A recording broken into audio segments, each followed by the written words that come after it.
Remember how the United States insinuated how there's a so-called white genocide going on here in South Africa? It's something from their usual playbook they use to slander South Africa in a very stereotypical fashion, because it is easy to believe that we are a third world, small, poor country, whereas the opposite is true, because we are in fact a first world democracy. And I do not speak to all South Africans. I speak to those, you know who you are, who ran to the social medias to tell these popular American influencers how you are South African and you can confirm how the whites are dying here in South Africa, etc., etc. You know why? Because you're unpatriotic. You hate your own country, that's why. Now, I, in no shape or form, insinuate that there's no crime going on here in South Africa, because that would be silly. There's crime everywhere.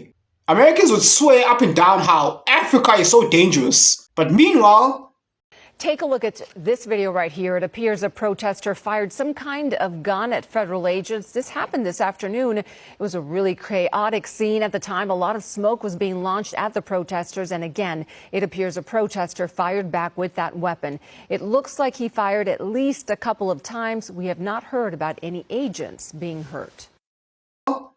they have things like this going on in Texas. Yeah, exactly. And by the way, things like this happen on a regular. We in South Africa, we don't have something called mass shootings or school shooters.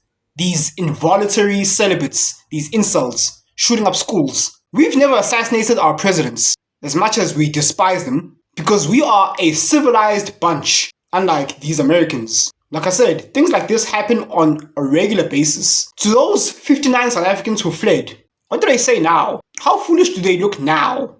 Which crimes weigh heavier than the other? Crimes in South Africa or crimes in America?